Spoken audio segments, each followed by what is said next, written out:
Siapa merasakan hadirat Tuhan boleh angkat tangannya.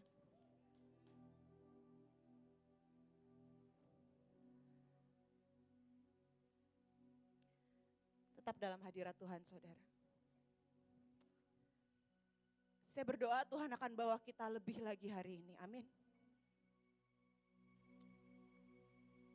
Saya melihat kerinduan hatinya yang sangat dalam. Untuk semua saudara di tempat ini, engkau akan pulang ke provinsimu, hidupmu gak sama lagi. Engkau akan jadi superhero buat provinsimu masing-masing. Kalau Spider-Man gak pernah tahu kekuatannya, maka ada sangat banyak yang gak bisa diselamatkan. Kalau Iron Man, kalau Captain America, Superman, siapapun, Batman gak pernah tahu kekuatannya, maka ada sangat banyak orang bahkan dunia gak bisa diselamatkan. Hari ini saudara, Indonesia butuh kalian, amin. Indonesia butuh kalian. Tapi kalian harus tahu siapa kalian yang sesungguhnya. Maka pulang dari sini, penyembahanmu akan berbeda, amin. Penyembahan itu bukan nyanyi. Penyembahan itu bukan musik, penyembahan itu bukan lagu. Penyembahan adalah ketika rohmu yang di dalam ini nyambung dengan roh Tuhan. Dan tiba-tiba seperti kata Alkitab, engkau dan saya jadi manusia yang lain. Tiba-tiba Sulawesi gak pernah tahu bahwa ada Spider-Man di daerahnya. Dan setiap kali engkau berdoa dimanapun, banyak orang di jalan akan nangis. Kenapa? Bukan karena engkau hebat. Tapi karena dari dalam rohmu ada yang nyambung dengan roh Tuhan. Saya berdoa, jangan pernah biarkan kelaparan dan kehausanmu pudar selama engkau ada di sini. Bukan karena kami, bukan karena Mahanaim. Tapi karena kerinduan Tuhan, saudara. Ini kerinduan Tuhan, ini waktunya. Kami cuma alat, tapi ini waktunya, tangkap dan buat perubahan di provinsimu masing-masing. Jangan biarkan engkau enggak dapat yang penuh ketika engkau balik ke provinsimu masing-masing. Nanti kita akan nyembah lagi. Tapi saya berdoa hari ini saya coba sharing, sampaikan apa yang Tuhan taruh dan perjalanan hidup.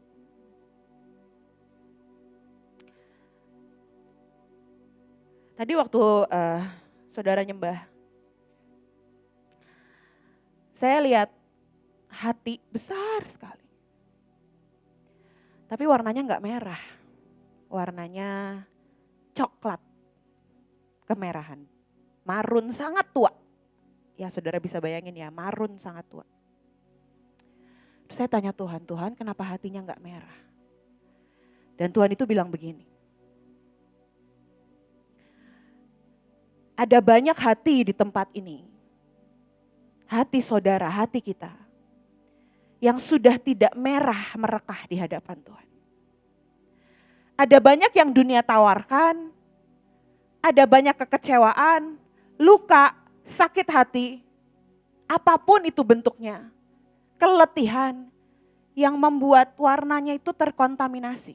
Kayak merah dicampur sama hitam, jadi rada-rada coklat merahnya. Tapi Tuhan berkata pagi hari ini, kalau mereka mau, aku sediakan air dari surga untuk membersihkan.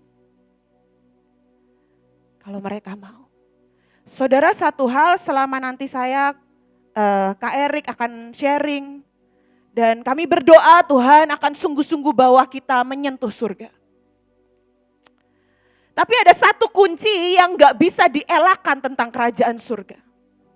Salah satu syarat yang ada di kerajaan surga adalah begini. Tuhan gak akan memberikan sesuatu kepada seseorang dengan paksa. Surga akan bersautan, akan menyambut siapapun yang haus, rindu untuk menyedot apapun dari surga. Kalau di hati kita nggak ada kehausan, nggak ada kerinduan yang cukup, maka surga nggak akan memaksakan kehendaknya. Tuhan kita itu gentleman, saudara, amin. Dia nggak pernah paksakan kehendaknya. Tapi setiap kali ada orang-orang yang sangat haus, maka surga yang akan nyamperin saudara di tempat saudara masing-masing. Dan itu gak bisa dipungkiri.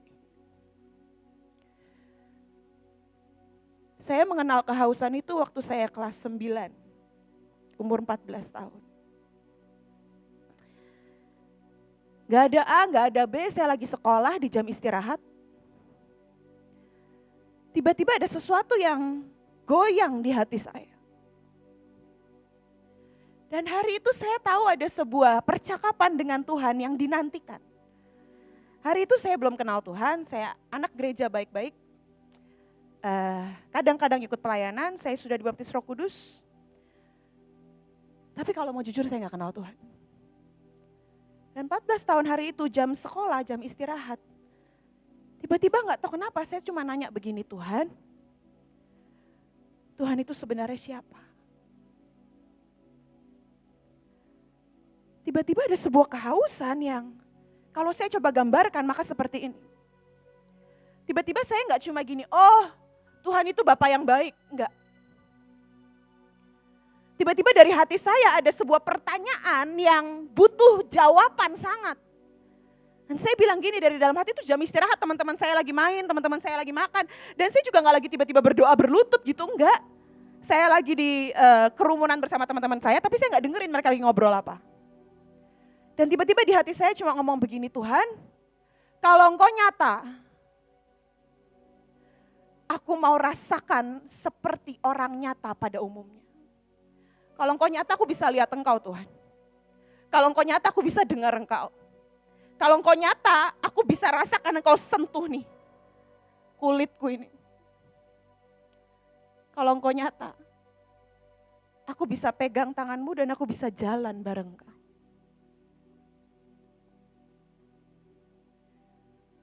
Dan itu sebuah kehausan yang sangat dalam. Saya gak tahu seberapa kehausanmu pagi hari ini di tempat ini.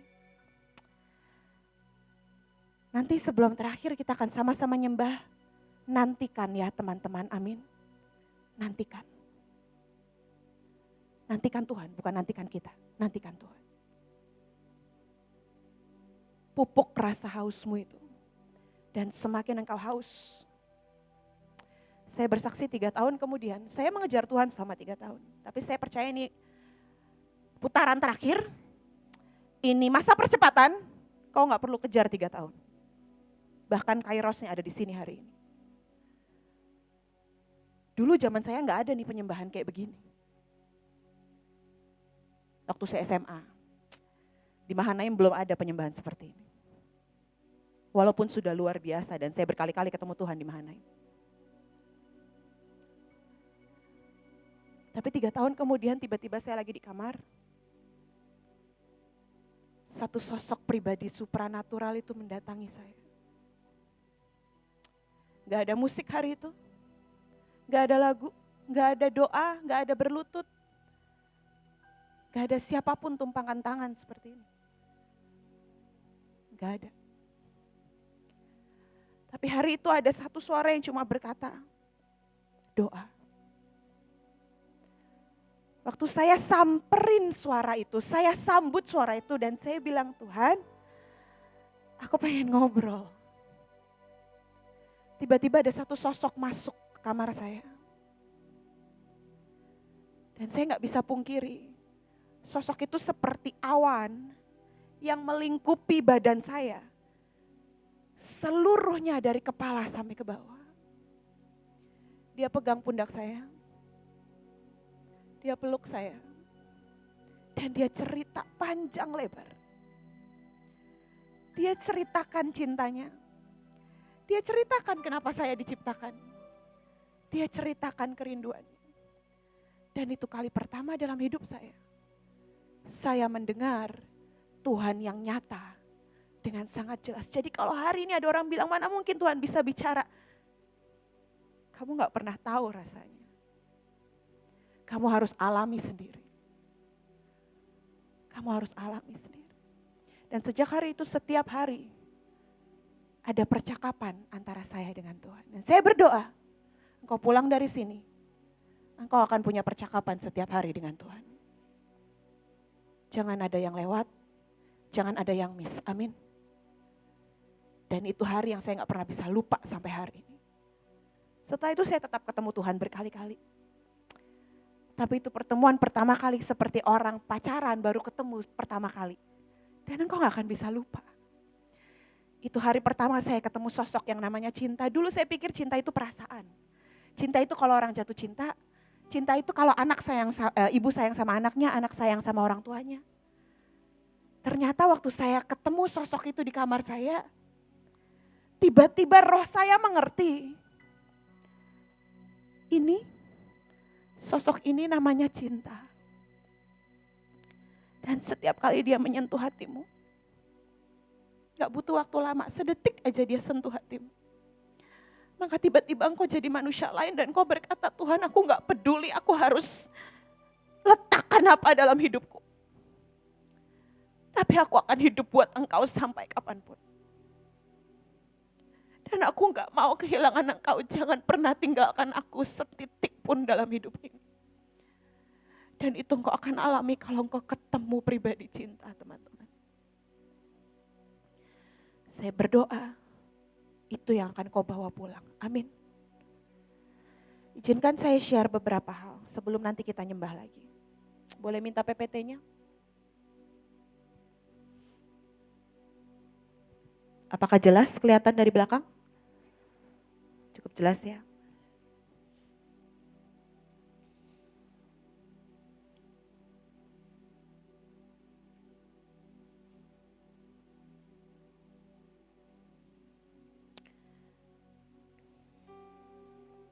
Hari ini kita akan bicara tentang alam roh, the unseen realm. Kalau teman-teman dengar kata alam roh, apa sih yang terlintas di kepalamu? Ada yang mau jawab? Oke, mungkin saya tanya aja ya. Karena saya nggak mungkin ke belakang, jadi saya tanya yang di depan. Kak, kalau dengar alam roh yang terlintas apa? Tuhan, oke. Kalau dengar kata alam roh yang terlintas di kepalamu apa? Tuhan. Jawabannya Tuhan semua. Soalnya baru nyembah ya teman-teman. Kalau dengar kata alam roh yang terlintas di kepalamu apa? Kasih. Oke. Luar biasa jawaban kalian. Kemarin saya tanya beberapa orang. Dari beberapa gereja yang berbeda. Saya tanya, kalau kamu dengar kata alam roh, apa yang ada di otakmu? Makhluk lain. Oke. Kalau kamu dengar kata alam roh, apa yang ada di kepalamu? Malaikat, ada yang bilang malaikat, terima kasih. Dunia lain tapi kita bisa bicara sama dunia itu katanya. Bilang oke, ini kayaknya banyak nonton TV nih dunia lain. Atau sering nonton bioskop kuntilanak kesurupan. Tapi alam roh itu apa sih? Semua jawabannya gak ada yang salah, gak ada yang salah. Tapi yang hari ini saya mau coba sharing adalah begini teman-teman. Alam roh itu sangat nyata. Bahkan lebih nyata daripada yang kamu lihat. Coba lihat teman kanan kirimu. Ya, lihat sebelah kanan, lihat sebelah kiri. Oke, mereka sangat nyata ya, gak ada yang burem ya. Kecuali mungkin kacamatanya ketinggalan atau gimana, tapi gak ada yang burem ya. Semua nyata ya, gak ada yang tiba-tiba ada hantu di samping, gak ada ya. Dalam nama Yesus, dalam hadirat Tuhan gak ada. Gak ada yang bentuknya hologram kan teman-teman ya, semuanya nyata. Tapi alam roh itu jauh lebih nyata daripada yang kamu bisa lihat ini di kanan kirimu. Saya mau kita paham, alam roh itu lebih nyata. Mungkin kita bisa hahaha di depan teman-teman kita, tapi siapa yang tahu kegalauan kita waktu kita mojok di kamar? Tuhan atau pihak lain? Dua-duanya bisa lihat. Dua-duanya bisa lihat. Karena itu sangat nyata. Tidak ada yang bisa disembunyikan dari alam roh. Kamu mau bersembunyi di tempat terpojok yang gak ada satu orang pun, Tuhan tetap bisa lihat. iblis juga bisa lihat. Tergantung siapa yang jadi sahabatmu hari itu. Jadi di awal dari semuanya, saya ingin kita sungguh-sungguh ngerti ini, pahami ini. Kalau engkau lupa apapun yang habis ini saya ngomongin, ingat satu ini, alam roh jauh lebih nyata daripada yang kamu bisa lihat di kanan kirimu ini. Next, masih LED yang tadi. Kolose 1 ayat 16. Karena di dalam dialah telah diciptakan segala sesuatu yang ada di sorga dan yang ada di bumi, yang kelihatan dan yang tidak kelihatan. Baik singgasana maupun kerajaan, baik pemerintah maupun penguasa, segala sesuatu diciptakan oleh Dia dan untuk Dia. Alkitab berkata, segala sesuatu yang kelihatan dan yang tidak kelihatan diciptakan oleh Dia. Saya mau kasih sebuah kabar berita buat teman-teman yang belum terbiasa. Yang tidak kelihatan itu jauh lebih banyak daripada yang kelihatan, teman-teman. Malaikat di sini jauh lebih banyak daripada jumlah saudara-saudara di tempat ini. Bahkan satu orang bisa punya setidaknya 2 malaikat. Bayangin ya, kalau setiap kalian punya 2 malaikat dijumlahin, setiap kalian dikalihin 2 setidaknya. Belum lagi ada orang-orang yang punya malaikat 10. Ada orang-orang yang punya malaikat ratusan, ada juga. Karena kerjaannya banyak, jadi dia butuh malaikat yang banyak buat bantu dia kerja. Karena kerjaan malaikat itu membantu kita. Tapi dia bukan Tuhan. Ayatnya bilang baik singgasana maupun kerajaan, baik pemerintah maupun penguasa. Jadi kalau yang kelihatan ada singgasana, ada kerajaan, ada pemerintah, ada penguasa, yang tidak kelihatan juga sama. Ada singgasananya dari Tuhan atau dari iblis. Ada pemerintahnya dari Tuhan atau dari iblis. Bahkan Alkitab berkata ada kerajaannya. Kerajaan Allah seperti kerajaan surga seperti, ayatnya selalu seperti itu. Karena yang tidak kelihatan juga ada kerajaannya. Next. Allah itu roh dan barang siapa menyembah Dia harus menyembahnya dalam roh dan kebenaran. Ini sebuah kenyataan yang harus diingat oleh semua orang.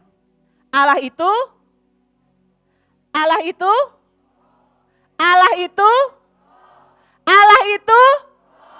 Oke. Barang siapa menyembahnya boleh balik. Harus menyembahnya dalam, ada enggak ayatnya tulis? Barang siapa menyembahnya harus menyembahnya dalam musik yang baik, musik yang bagus. Barang siapa menyembahnya harus menyembahnya dalam nyanyian dan kebenaran. Ada? Enggak ada. Ayatnya bilang barang siapa menyembahnya harus menyembahnya dalam roh dan kebenaran. Dan sekali lagi, hanya ketika roh di dalam kita ini menyatu dan terhubung dengan roh Tuhan. Tapi next dulu, nanti saya balik lagi ke situ. Siapa diri kita yang sesungguhnya? Saudara, kita semua itu 3 in 1, semua pasti sudah tahu ya. Kita punya Tuhan yang 3 in 1, betul? Trinity bahasa lainnya. Kita punya Bapa, Putra, Roh Kudus, 3 in 1. 3 pribadi berbeda tapi satu Tuhan. Kita juga 3 in 1, kenapa? Karena kita diciptakan serupa dan segambar dengan Allah. 3 in 1-nya kita apa? Tubuh, jiwa, dan roh. Tubuh itu apa? Semua yang kalian bisa lihat ini itu tubuh. Jiwa adalah perasaanmu waktu kamu marah, kecewa, sedih, senang, gembira, excited, takut. Nah itu adalah di jiwa. Pikiran ketika kamu lagi mikirin sesuatu, lagi punya masalah kamu pikirin terus, lagi jatuh cinta sama orang kamu pikirin terus. Nah itu ada di jiwa. Oke. LED aja sorry. Iya thank you. Mimpi, cita-cita, apa yang kamu inginkan, emosi itu semua ada di jiwa. Roh itu berasal dari Allah dan berinteraksi dengan Allah. Waktu Tuhan menciptakan Adam dan Hawa, apa teman-teman ingat apa yang terjadi?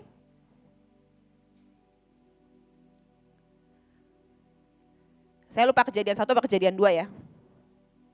Kejadian berapa ya? Lupa ya. Antara kejadian 1 kejadian 2 bilang begini. Marilah kita menciptakan manusia. Maka Allah menciptakan manusia dan diciptakanlah mereka laki-laki dan perempuan. Tuhan sudah menciptakan laki-laki dan perempuan bersamaan atau tidak? Coba dibaca dulu ayatnya. Bentar ya. Tolong dong cariin ayatnya, bantuin saya.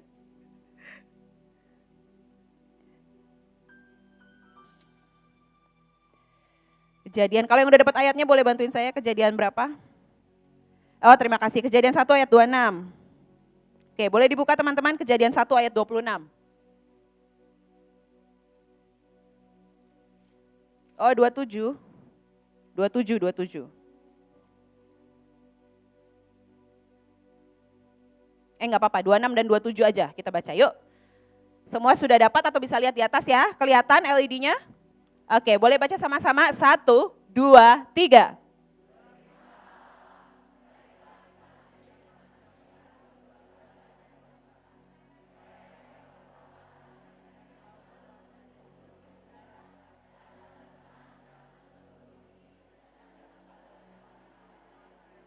Dua tujuh.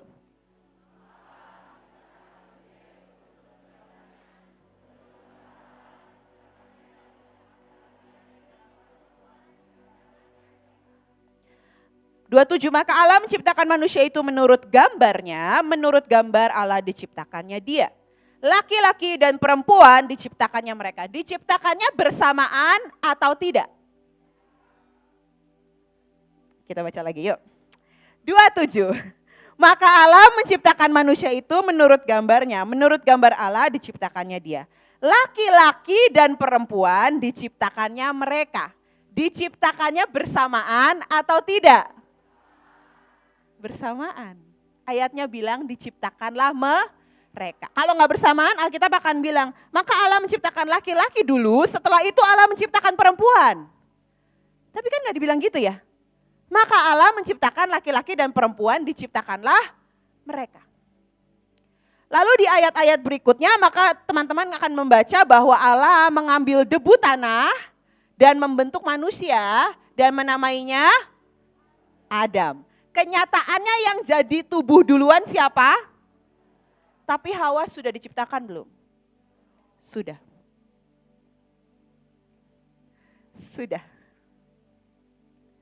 Kenapa teman-teman bisa bilang sudah? Karena segala sesuatu yang diciptakan oleh Allah itu berasal dari roh. Allah itu roh. Allah itu roh. Kalau engkau dan saya menyembah dalam roh, maka rohmu akan menciptakan banyak hal.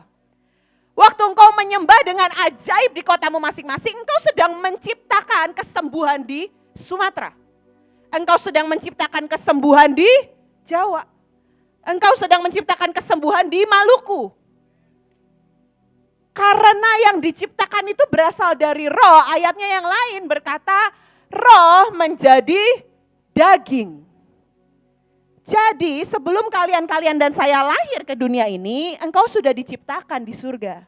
Tapi belum ada badannya, teman-teman. Ketika ayah dan ibumu bersetubuh, maka muncullah cikal bakal badan buat engkau. Dan Tuhan gini, oh yang ini sudah aku siapkan, aku taruh tuh di perut dan kandungan ibu kalian. Kalau kalian pernah dengar kesaksian orang yang berapa kali ke surga, gak cuma satu orang, banyak orang dan mereka gak saling mengenal dan mereka ngomong yang sama semua. Setiap bayi-bayi itu rohnya sudah ada di surga. Cuma tinggal nunggu kandungan siapa yang dapat jackpot. Ini nih roh yang ini. Ini nih roh yang ini. Tapi Tuhan gak pernah random ya, Tuhan gak pernah gini, asal ambil, taruh, gak pernah. Gak pernah random, makanya kan gak ada ya yang orang tuanya misalnya dari Papua tiba-tiba keluar anaknya bule banget gitu. Gak ada Papua-Papuanya kan gak ada ya, karena kan gak random. Tuhan gak random. Setiap kalian dan saya diciptakan spesial, amin. Tapi saya mau bilang gini, semua itu berasal dari roh. Baru itu menjadi daging, itu alam roh teman-teman. Kenyataannya yang Tuhan ciptakan tubuhnya dulu Adam, tapi bukan berarti Hawa belum ada. Tuhan cuma nunggu waktunya sebelum ia akhirnya menciptakan Hawa. Tapi sudah ada di pikiran Tuhan. Tuhan sudah putuskan, aku akan ciptakan laki-laki dan perempuan. Manusia akan ada dua jenis. Nggak ada tengah-tengah, oke? Hanya dua jenis. Dua jenis.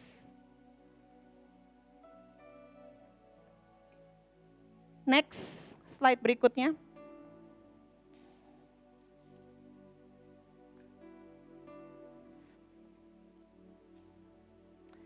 Roh kita berinteraksi dengan Allah, karena itu saya berharap semua dari kita sudah lahir baru dan sudah yakin bahwa kita sudah lahir baru. Amin.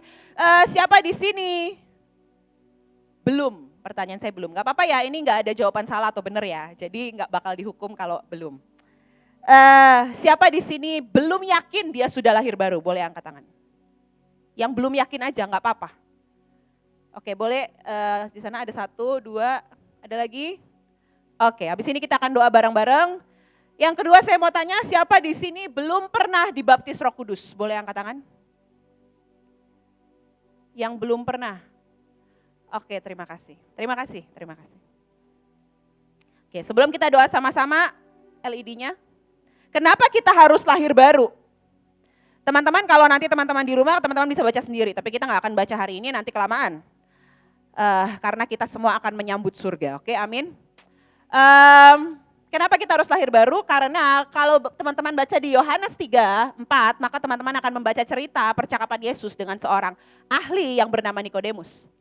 Dan Tuhan itu bilang kalau engkau gak dilahirkan kembali, engkau gak bisa masuk kerajaan surga. Simpelnya saya ini, by the way salam kenal, nama saya Nancy, belum kenalan, maaf. Saking excitednya ketemu teman-teman 34 provinsi. Nama saya Nancy, saya penari, saya pengajar, saya guru, saya terapis.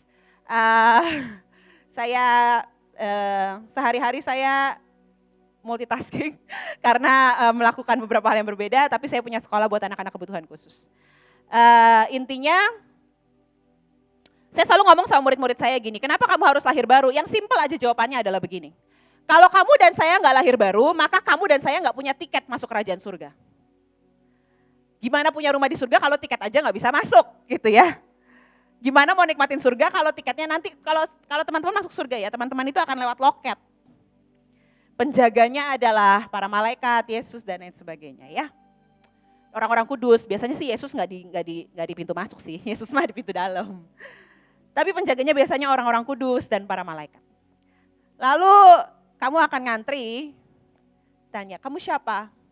Dari mana? Dan lain sebagainya.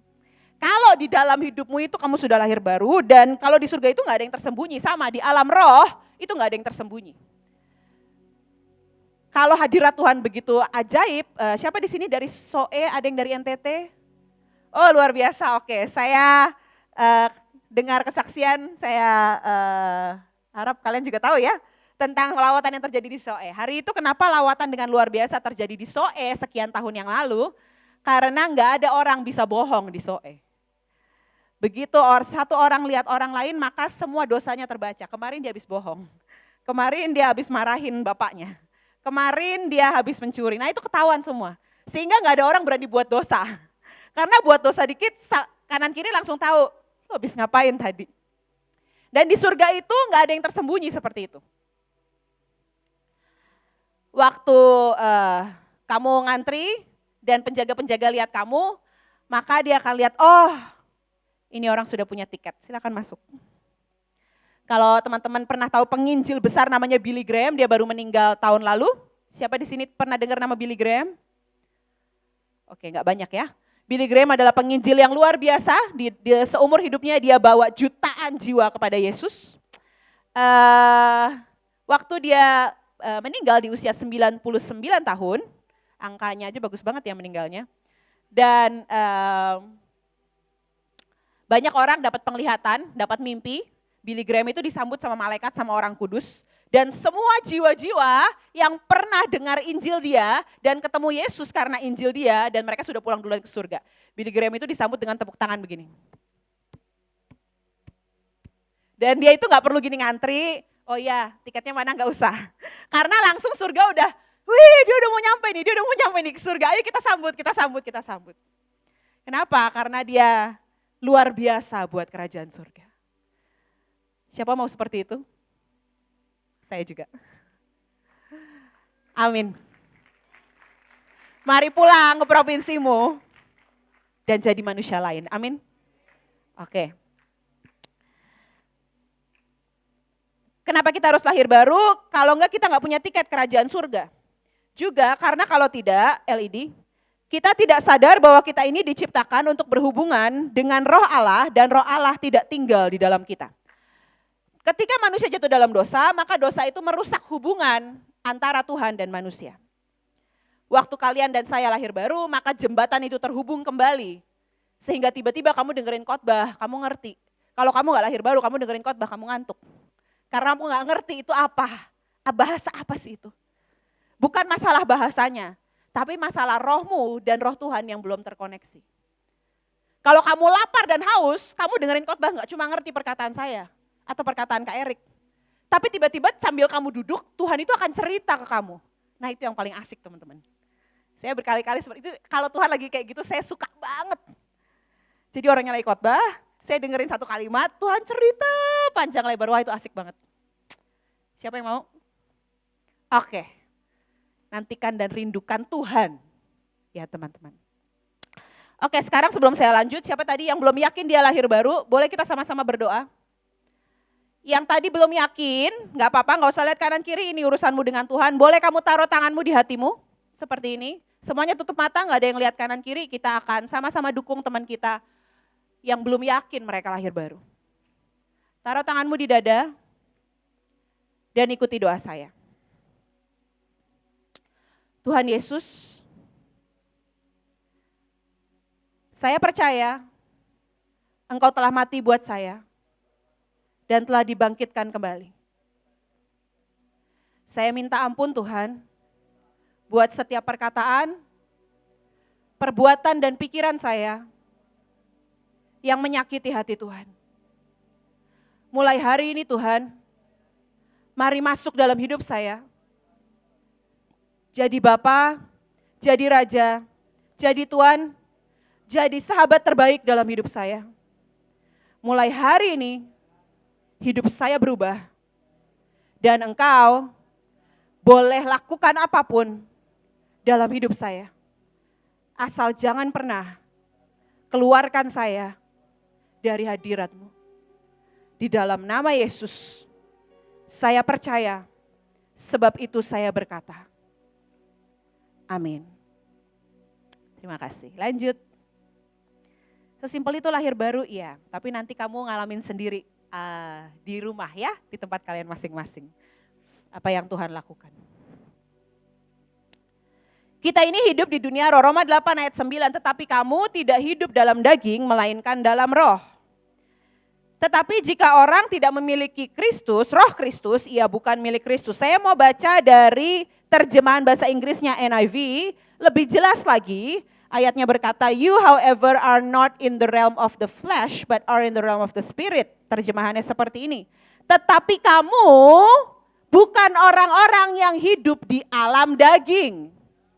Tetapi kamu hidup di alam roh. Paulus pengen banget jemaat-jemaat di Roma itu mengerti bahwa mereka harus buka mata mereka. Mereka gak hidup sama seperti orang-orang masyarakat tetangga mereka yang lain. Mereka hidup di alam roh, jadi mereka harus sadar bahwa mereka ini manusia roh. Saudara, waktu Tuhan menciptakan Adam dan Hawa, yang Tuhan ciptakan duluan itu apanya? Rohnya. Siapa diri kamu dan saya yang sesungguhnya? Roh kita. Ini debu teman-teman. Yang kamu bisa lihat ini, yang ada warna-warni yang kelihatan dengan mata jasmani ini debu. Terbuat dari debu. Dan satu hari akan kembali menjadi debu. Jadi itu bukan dirimu yang sesungguhnya. Tapi apa yang dunia lakukan hari-hari ini? Dia coba supaya anak-anak muda, setiap kali dia lihat TV, dia lihat sosmed, dia lihat TikTok, dia lihat Instagram, dia lihat YouTube. Maka yang dia perhatikan adalah apa yang kelihatan di tubuh. Betapa cantiknya hidup seseorang. Betapa luar biasanya dia bisa liburan ke tempat-tempat menyenangkan yang mahal-mahal itu. Betapa ajaibnya kehidupannya, serasi banget ya dia kok. Artis sama artis pacaran serasi banget ya. Siapa yang lagi hits hari-hari ini? Hah? Idol, oke idol. Siapa di sini suka nonton Indonesian Idol? Oh nggak ada ya? Siapa di sini suka nonton vlog-vlog artis? Oh nggak ada juga, luar biasa di sini hidup. Siapa di sini suka nonton film Tuhan Yesus? Luar biasa loh. Di sini suka dengar streaming Mahanaim kayaknya ya. Luar biasa sekali. Yang dunia tawarkan adalah yang kelihatan. Tapi itu apa? Itu tipuan iblis. Hari itu di Taman Eden ada tipuan iblis yang bentuknya ular. Yang membuat manusia jatuh dalam dosa. Dan ular itu masih bekerja dengan cara yang sama hari ini. Dengan apa? Dengan membuat otak kita dan hati kita fokus kepada yang kelihatan dengan mata jasmani kita. Hidup di dalam roh, di dunia roh adalah kenyataan yang perlu disadari setiap hari. Next. Teman-teman, bahasa saya susah dimengerti enggak? Enggak ya? Oke, terima kasih. Nah, ini nih. Kenapa Tuhan memberikan kita bahasa roh? Ini perdebatan banyak gereja. Terutama gereja-gereja tradisional. Kenapa Tuhan memberikan kita bahasa roh? Saya nggak akan bahas doktrin gereja, tradisi apapun, tapi saya akan bahas firman Tuhan. Alkitab berkata, Markus 16:17, tanda-tanda ini akan menyertai orang-orang yang percaya. Mereka akan mengusir setan-setan demi namaku, mereka akan berbicara dalam bahasa-bahasa yang baru bagi mereka. Dan kalau baca lagi di ayat berikutnya, mereka akan menumpangkan tangan kepada orang sakit, membangkitkan orang mati dan lain sebagainya, dan orang sakit akan sembuh. Tapi yang pertama, kenapa kita perlu dibaptis Roh Kudus? Buat yang tadi belum dibaptis Roh Kudus, saya berdoa nanti mentor-mentor bisa bantu. Kalian bisa datang ke mentor-mentor dan sama-sama didoakan karena kalian harus pulang membawa Roh Allah dari tempat ini. Yang pertama, bahasa roh adalah tanda penting buat Tuhan. Kalau itu penting buat Tuhan, seharusnya itu penting buat kita, amin.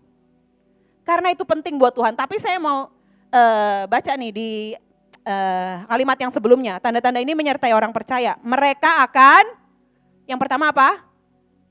Mengusir setan-setan demi namaku. Kalian kemarin sudah masuk ke kelas peperangan rohani? Sudah? Oke. Siapa di sini sudah terbiasa mengusir setan? Angkat tangan. Terbiasa mengusir setan.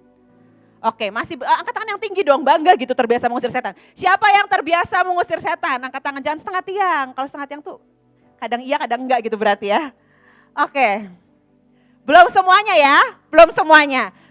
Nomor 1, engkau mengusir setan dalam nama Yesus. Jadi pulang dari sini gak ada yang, ada hantu, lari gitu ya, gak ada ya. Gak ada, itu keterlaluan banget, gak bisa. Tanda pertama adalah kamu ngusir setan. Kamu lihat temanmu pada ketakutan, kamu gini, apa sih lu takut apa sih? Iblis, kurang ajar lu kunyuk cari gara-gara.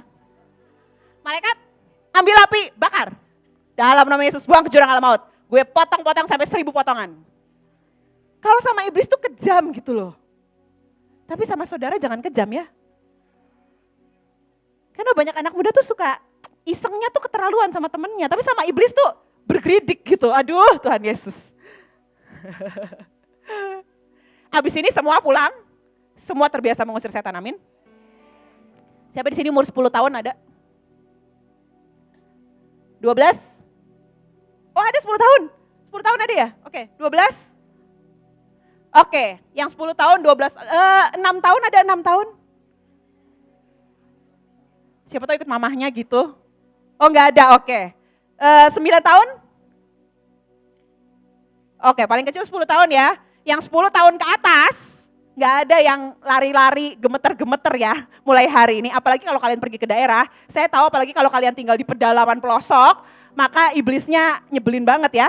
Swir di mana-mana ya saudara ya. Suka terbang-terbang seenaknya gitu. Ganggu-ganggu kamu tidur gitu ya. Saya kemarin tanya beberapa orang yang saya tanya kalau alam roh, kalau kamu dengar kata alam roh, apa yang ada di pikiranmu? Terus mereka itu mulai cerita. Aku tuh sering, dia cerita dia itu sering ketindihan. Saudara di sini ada yang pernah ngalamin ketindihan? Wah kok lumayan ya, oke. Terus saya tanya, sejak kapan kamu ketindihan? Kayak apa rasanya ketindihan? Iya dari kecil saya suka ketindihan, dia bilang. Dalam nama Yesus bukan saya, dia. Dari kecil dia suka ketindihan dan kalau udah ketindihan dia gak bisa ngapa-ngapain. Kalian ngalamin itu juga, mau bangun gak bisa bangun, udah berdoa dalam nama Yesus dalam hati juga gak mempan-mempan gitu ya. Pernah ngalamin? Oke. Terus saya tanya sama dia ini sudah melayani Tuhan udah lama. Terus saya gini, terus waktu kamu bangun kamu langsung usir gak? Kadang saya usir, kadang saya tidur lagi katanya. Saya bilang gini, aduh gimana sih kamu? Masa kamu mau ditindih lagi besoknya? Kalau di sini saudara teman-teman ya, masih ada yang ngalamin itu saya berdoa ya, abis ini ya, usir-usir itu ya. Kamu lihat apa? Kemarin teman saya bilang gini, saya suka lihat itu, setan merah katanya. Ya udah, kalau kamu nggak tahu namanya kamu bilang gini aja, dalam nama Yesus setan-setan merah kurang ajar yang jelek banget bentuknya itu, dalam nama Yesus aku ikat, aku bakar buang ke jurang alam maut. Tapi teman-teman saya punya catatan penting ini. Dengarkan baik-baik. Iblis tahu siapa kamu. Kamu tahu nggak siapa kamu? Saya ulang pertanyaan saya ya.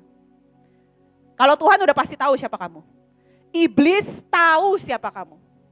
Kamu tahu nggak kamu siapa? Kalau kamu tahu kamu sesungguhnya itu siapa, maka kamu akan kejar roh Tuhan mati-matian dalam hidupmu. Karena kamu tahu sesungguhnya kamu siapa. Kalau enggak, ada ayatnya di Alkitab berkata, ada seseorang yang mencoba mengusir setan. Lalu setannya nyaut bilang begini, Paulus gua kenal, Yesus gua kenal, kamu siapa? Jangan sampai nanti kamu gini, dalam nama Yesus aku usir, kita kan teman, kata iblis.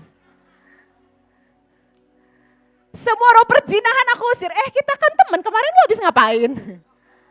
Orang teman kok ngusir-ngusir katanya. Jangan gitu ya teman-teman. Bahaya ini. Kenapa kamu harus tahu kamu siapa dan kamu harus kejar roh Tuhan begitu rupa. Dan kamu harus tumbuh. Karena kalau enggak, kamu ngusir setan enggak ada kuasanya. Siapa di sini baca Alkitab setiap hari boleh angkat tangan? Yang tinggi dong. Oke. Siapa di sini bolong-bolong angkat tangan? Siapa di sini belum pernah menghabiskan bacaan Alkitab dari Kejadian sampai Wahyu? Angkat tangan. Oh, sedang on progress katanya. Oke. Oke teman-teman, kalau kamu nggak mau dibodohin setan, kalau kamu ngusir dia, mulai detik ini juga putuskan baca itu Alkitab setiap hari. Alkitab itu pedang roh. Ngelawan setan kagak ada senjatanya, gimana? Tapi kalau kamu baca Alkitab setiap hari, lu baru gini ya istilahnya ya, mana ada penari tadi? Kok penarinya hilang? Oh, contoh sini, contoh satu, sini ke depan. Ayo siapa? Jejes. Anggap nih ya, ambil satu alat tari. Yang mana aja Jess? Oke, boleh. Oke. Ini namanya Jessica teman-teman, salam kenal. Ya duduk. Kemarin kita dari mana ya Jess? Kalimantan ya? Kalbar, ada orang Kalbar di sini? Baru kelihatan, tadi gak kelihatan. Oke. Ini Jejes lagi duduk, lagi biasa-biasa aja duduk. Tiba-tiba dia merasakan ada kuasa kegelapan yang mencoba mendekat gitu ya. Lalu tiba-tiba nih, anggap nih ya, ini masih ditaruh di sini. Iblis lagi coba nih melakukan sesuatu, bisik-bisik ke banyak orang melakukan kuasa kegelapan. Lalu tiba-tiba Jejes bangun, bangkut jadinya, bangun dan bangkit, ambil senjatanya. Nah, kalau kalian baca Alkitab, kalian punya senjata, kalian berhubungan sama Tuhan, roh kalian terkoneksi dengan Tuhan, maka ketika Jejes baru setengah tiang nih berdirinya, baru angkat, belum nari loh, baru angkat. Iblis nih gini, ngapain dia? Mau bangun lagi? Udah gue pergi aja. Abis ini gue bisa lebih abis kalau dia bangkit nih, gak bisa. Gue pergi aja. Gitu loh teman-teman. Jangan begitu dia bangkit gini, ada temen gue, ngapain dia? Ya sedih deh. Terus tiba-tiba Jajas sudah begini, dalam nama Yesus, Jajas. Ya, perang ceritanya, perangnya jangan gitu dong, sekuat tenaga. Nah, terus iblis gini, elah, gampang gitu ya. Nah itu bahaya loh teman-teman. Jangan sampai begitu ya, siapa di sini penari? Oke, halo sahabat-sahabat penari seluruh provinsi di Indonesia. Mulai hari ini gitu ya, jangan sampai kalian nari iblisnya gini, ngapain sih dia muter-muter gak capek apa. Jangan begitu ya. Mulai hari ini kalau angkat senjata itu bukan alat tari, itu senjata. Begitu kamu angkat senjata misalnya, daripada abis ini gue dibuang ke jurang maut terdalam sedunia, mendingan gue pergi aja kata dia. Amin? Amin? Amin? Oke, next. Udah jam berapa nih? Ya ampun udah jam segini. Yang kedua, Roma 8 ayat 26. Kelihatan gak teman-teman? Sorry. Ya, kelihatan gak? Boleh baca sama-sama. Satu, yang di bawah ya, yang poin kedua. Ayatnya. 1, 2, 3.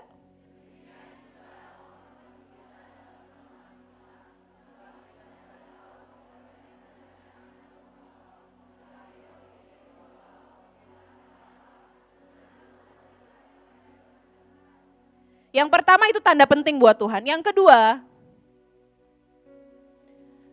itu berdoa dalam ketepatan. Seringkali kita ngalamin sesuatu yang sangat memusingkan, sangat menyesakkan hati kita, sangat membuat kita galau dan kita gak tahu mau doa apa. Udah gak tahu pikiran udah terlalu pusing, kalian gak tahu mau doa apa. Mungkin masalah di rumah sama orang tuamu berantem, kamu gak tahu mau doa apa. Tapi waktu kamu berbahasa roh, doa dalam roh, maka Roh Kudus akan berdoa buat kamu. Dan setiap kali Roh Kudus berdoa buat kita, maka doanya itu gak pernah asal-asalan. Doanya itu akan tepat banget sesuai dengan yang Tuhan mau. Dan pasti itu akan merubah hidup kita, amin. Next, saya percepat ya. Tubuh punya 5 panca indera. Roh, thank you Jajas, silahkan duduk. Tubuh punya 5 panca indera, roh juga punya mata, melihat. Saudara bisa melihat yang jasmani, di alam roh saudara juga bisa melihat apa yang terjadi di alam roh. Kalau saudara bisa melihat di alam roh, maka saudara pergi ke satu tempat, saudara akan tahu, oh di sini ada roh Tuhan. Saya pernah pergi ke satu negara, biasanya saya kalau pergi ke negara-negara, kalau mata panca indera saya diaktifkan, maka saya langsung lihat, aduh, gila ini spirit banyak bener. Nah saya lagi lewat jalan itu, duduk di kursi tengah. Terus saya lagi gini, ini kenapa banyak dedemit ikut makan ya? Kan di situ kan banyak makanan. Tahu dedemit ya? Dedemit tuh kunyuk jelek ya apapun lah namanya. Ini kenapa banyak makhluk lain ikut makan ya? Kok di sini banyak ini? Saya belum ngomong loh, saya baru ngomong dalam hati. Terus yang nganterin saya, yang nyetir bilang gini, Kak tahu nggak ini daerah apa? Ini tuh jalan yang katanya konon itu raja-raja di Solo dulu suka bersetubuh dengan penari-penari. Tapi setelah 1 kali dipakai mereka dibuang. 1 kali dipakai dibuang. Dan roh-rohnya itu gentayangan di jalan ini Kak katanya.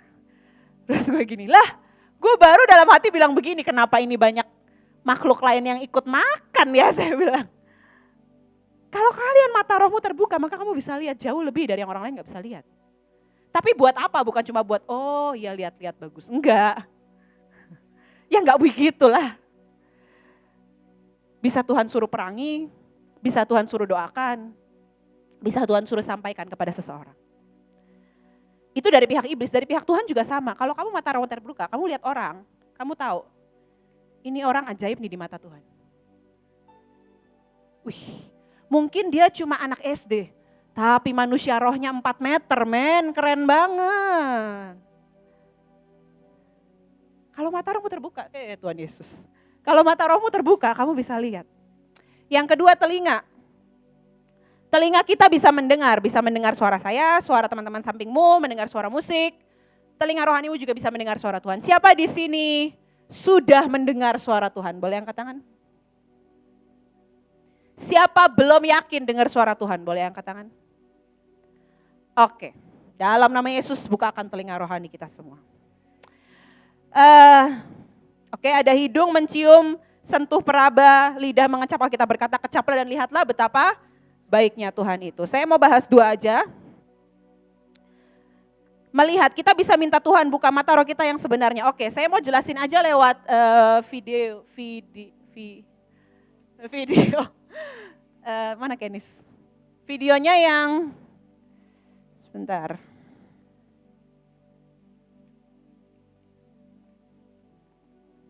The Unseen Spiritual World, K.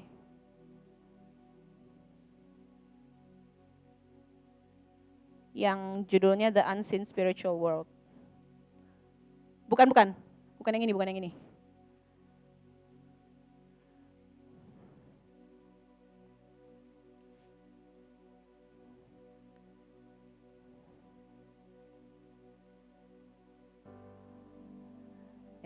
Ini bukan dia.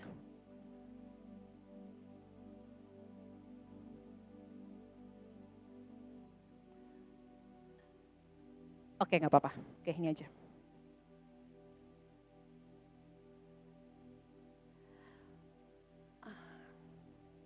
Oke, singkat aja. Saya mau kasih lihat aja. Kalau yang teman-teman belum atau jarang melihat, maka kira-kira ini bisa memberikan gambaran kepada kalian seperti apa bentuknya. Ini kenyataan sehari-hari ya, kelihatannya seperti ini. Orang jalan-jalan biasa-biasa. Tapi nanti di alam rohnya bentuknya berbeda, teman-teman. Dan kenapa kita perlu ini? Karena apa yang musuh kita lihat itu bukan jasmani kita. Yang musuh kita lihat itu manusia roh kita. Dan makanya ini tuh penting sekali. Oke, ini namanya Daniel ceritanya. Dia seorang ayah biasa, pekerja biasa, tapi seseorang yang cinta Tuhan dan penuh dengan Roh Kudus. Kalau di alam roh dia seperti ini. Jadi yang iblis lihat itu bukan Daniel pakai jas. Yang iblis lihat itu Daniel pakai ini. Oke, kalau ini yang manusia lihat. Tapi ini yang iblis lihat. Dan Tuhan lihat. Oke. Oke, kita lihat sebentar lagi. Dia lagi jalan, mau pulang ke rumah. Maka yang iblis lihat itu ada seorang prajurit lagi jalan. Saya berdoa kalian pulang dari sini, kalian jalan di mana? Di jalanan mau ada banyak roh-rohnya kek. Iblis lihat gini, lah. Kenapa dia berubah tiba-tiba? Kemarin gak begini nih. Kenapa hari ini berubah? Lihat, jalan. Oke, ada geng-geng apalah nggak tahu di situ. Nah, lihat yang iblis jadi seperti ini. Mereka kelihatannya biasa-biasa aja, tapi mereka itu semua ditunggangi sama roh jahat. Tapi kalau mata mereka nggak dibukain, mereka nggak bisa lihat. Daniel jalan lagi. Di alam roh seperti ini bentuknya. Ada orang yang membawa roh-roh lain. Tapi dia nggak bisa lihat. Ini ceritanya kumpulan orang-orang ateis gak percaya Tuhan. Dan mereka ditemenin sama roh-roh kemanapun mereka pergi. Jadi pilihannya cuma 2 sih teman-teman. Kamu bersama Tuhan atau tidak bersama Tuhan. Kalau gak bersama Tuhan maka akan ada teman-teman yang lain yang mendampingi kalian. Dalam nama Yesus tolong. Oke, ini ceritanya gereja. Kalau di alam roh bentuknya seperti ini, gerejanya sedang memuji menyembah Tuhan, maka apinya gede banget dan setan gak bisa masuk. Kira-kira seperti itu kalau kalian lagi memuji menyembah Tuhan, nih apinya kalau mata kalian bisa terbuka, apinya gede banget. Oke, ini anak-anak Tuhan juga, orang-orang gereja. Saya gak bilang orang-orang gereja, tapi mereka pikirannya gak dibukakan sama Tuhan sehingga tanpa mereka sadari, mereka itu dikuasai oleh roh-roh kecil. Ya, jadi nggak semua orang-orang gereja itu bebas dari roh jahat. Yes, ketemu teman sesama pasukan ya. Nanti misalnya siapa lewat di alam roh gini ya, wah sama nih kita gitu ya. Oke, ini di alam rohnya banyak sekali. Padahal kalau di alam nyata cuma perumahan baik-baik, perumahan bagus biasa aja. Damai. Tapi kalau ini rumahnya Daniel. Nah, di alam roh rumahnya Daniel begitu. Malaikatnya di mana-mana.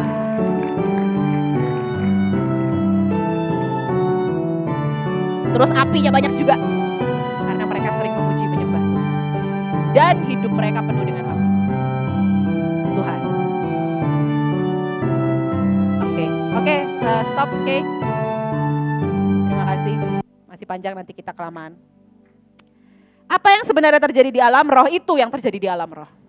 Ya. Saudara dan saya, kita harus memahami kenyataannya.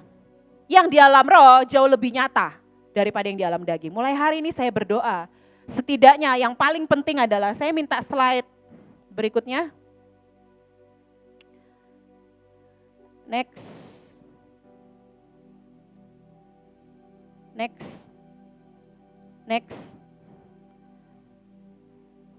Satu lagi.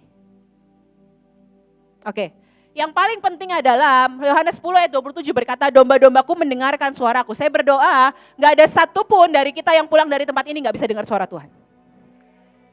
Karena kita domba-dombanya Tuhan. Siapa di sini bukan domba-dombanya Tuhan? Gak ada ya, saya percaya kita semua domba-dombanya Tuhan. Jadi kita harus dengar suara Tuhan. Kenapa? Karena ayatnya yang lain berkata iman timbul dari pendengaran. Kalau engkau dan saya gak bisa dengar Tuhan, gimana imanmu bisa timbul, teman-teman? Kita perlu minta Tuhan bukakan telinga, tapi Tuhan itu bisa bicara lewat apapun.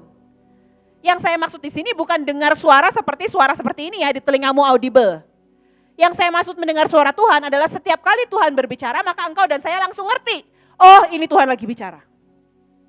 Tuhan mungkin bicara lewat temanmu, kamu langsung tahu, oh ini Tuhan lagi bicara ke saya. Misalnya pemimpinmu tegur kamu gak langsung mutung, marah, cembetut, tapi kamu tahu, iya Tuhan, aku tahu aku salah. Ini suara Tuhan buat aku. Misalnya tiba-tiba kamu lihat film. Dan kamu lihat film biasa, film dunia. Tapi tiba-tiba Tuhan bicara lewat film itu dan kamu tahu ini suara Tuhan buat kamu. Saya berdoa pulang dari tempat ini gak ada satupun dari kita, mau dari umur 10 tahun, 12 tahun, 25 tahun, 30 tahun, atau lebih. Yang gak bisa mengenal suara Tuhan, amin. Kenali suaranya. Tapi gimana caranya kamu dan saya bisa mengenal suaranya kalau kita gak pernah ngobrol, teman-teman. Saya tidak mengenal sebagian besar dari kalian. Jadi kalau kalian teriak dari sana, saya gak tahu yang teriak itu siapa. Tapi Kak Eric Stanley saya sudah sering dengar suaranya lah, Kak Olvi apalagi. Kalau dia teriak dari sana, saya tahu ini suara Kak Olvi nih. Apalagi Bu Iin. Dari berapa kilometer kejauhan saya langsung, suara kenal nih gue. Apalagi suara mama saya kalau panggil saya begini, kakak gitu ya. Dari lantai 4 juga gue tahu, aduh mak gue nih. Manggil, tunggu ya gue kesana dulu dipanggil gitu ya. Gimana mau kenal suara Tuhan kalau kita gak pernah ngobrol. Jangan cuekin Tuhan dalam hidup ini. Jangan sakiti hatinya. Jangan biarkan dia nunggu di samping tempat tidurmu setiap malam dan kamu gak ajak dia ngobrol. Jangan biarkan dia nunggu setiap pagi kamu bangun dan kamu gak ajak dia ngobrol. Jangan biarkan pagi itu dia cuma ngeliatin kamu beres-beres, lalu kamu pergi kantor dan dia begini, ya sudahlah, besok kita coba lagi. Saya yakin kalau kalian punya teman seperti itu, sakit gak sih hati kalian? Saya berdoa kalau engkau mau ketemu surga, ketemu Tuhan, diubahkan hidupmu. Mulai detik ini, jangan pernah cuekin Tuhan lagi. Aku gak tahu kamu mesti ajak ngobrol apapun teman-teman. Tuhan itu peduli dari hal terkecil dalam hidupmu. Misal anak-anak cewek yang suka dandan. Tuhan, bulu mataku nih Tuhan, gitu ya. Atau anak-anak cowok yang suka olahraga, Tuhan hari ini gak bisa main deh gara-gara hujan, aduh kesel banget. Ajak ngobrol dia tentang apapun. Tapi jangan cuekin dia, pagi-pagi bangun, selamat pagi Tuhan. Pastikan Tuhan tahu bahwa engkau gak nyuekin Tuhan, amin.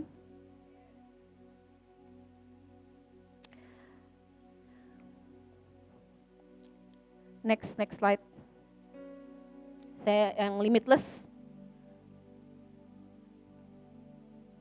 Oke, saya 5 menit lagi, setelah itu saya serahkan ke Kak Erik. Kalian akan belajar yang ajaib dengan kakak penyembah. Limitless, yang limitless, next. 2 slide lagi. Sebelum itu. Oke. Alam roh itu tidak terbatas. Semua yang terjadi di dunia ini dimulai dengan roh. Iman kita pintu menuju alam roh Allah. Tapi tadi ayatnya bilang iman timbul dari pendengaran. Kalau kalian mau sungguh-sungguh mengerti siapa diri kalian di hadapan Tuhan dan kalian gak jadi bulan-bulanan dibodohi iblis, maka kalian butuh iman yang timbul ketika engkau dengar suara Tuhan.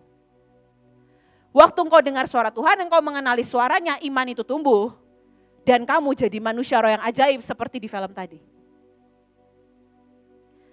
Saya percaya semua di sini pasukan terdahsyat pernah didatangi oleh pasukan-pasukan dari Mahanaim, pernah? Oke. Saudara di sini pernah di-sharing tentang deklarasi? Pernah kuasa perkataan? Siapa di sini masih praktek deklarasi setiap hari? Wah, yang enggak abis ini praktek ya teman-teman ya.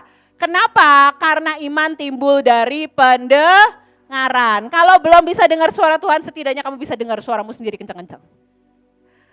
Bicara tentang firman Tuhan. Amin. Next.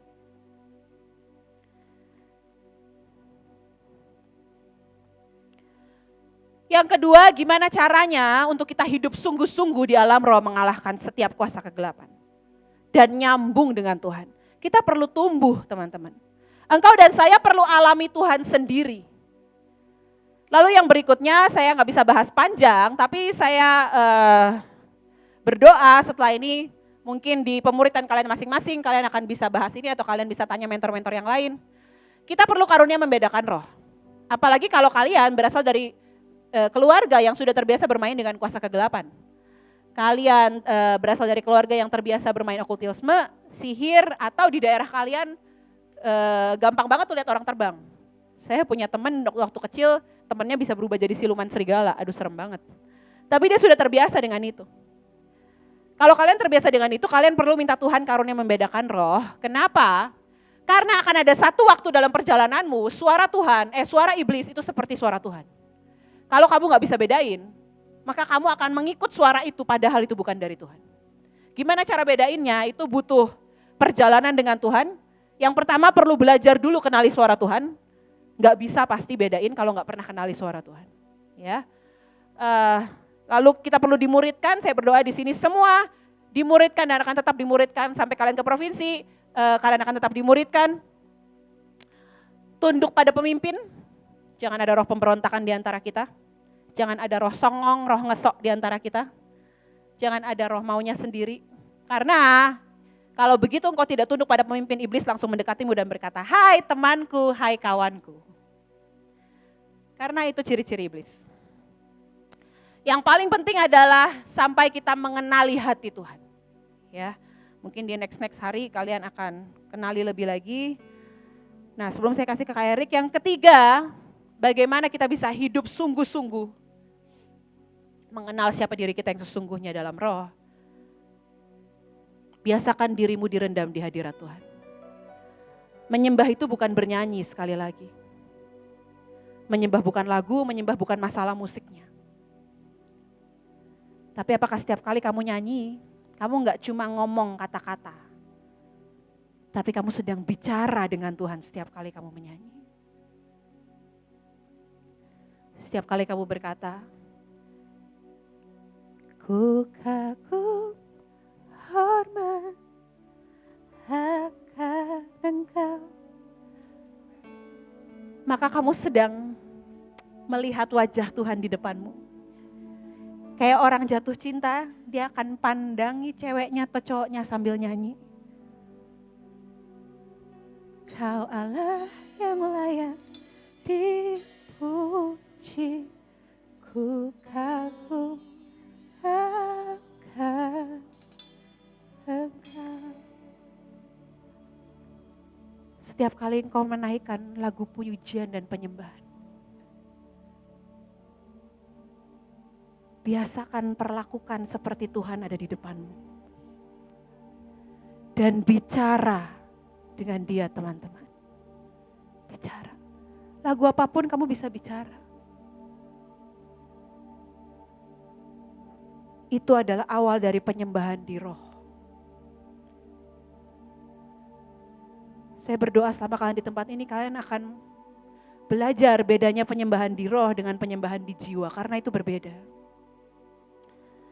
Penyembahan di jiwa adalah kalau misalnya kamu lagi sedih, lalu kamu nyanyi lagu Allah mengerti, Allah peduli, tiba-tiba kamu nangis. Bukan karena apa-apa, karena memang kamu lagi sedih. Itu penyembahan di jiwa. Tapi penyembahan di roh adalah ketika setiap kata yang kamu ucapkan lewat lagumu, lewat nyanyianmu, kamu sedang bicara sama Tuhan.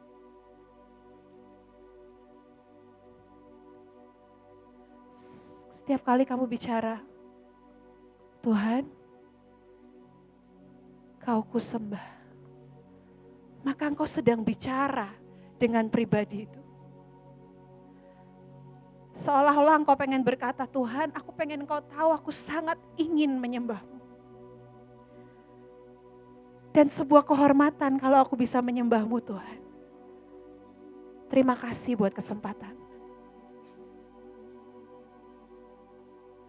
Mari jadi penyembah-penyembah di roh yang ajaib. Jangan cuekin Tuhan sekali lagi. Mari nantikan Dia lebih lagi pagi hari ini. Amin. Amin.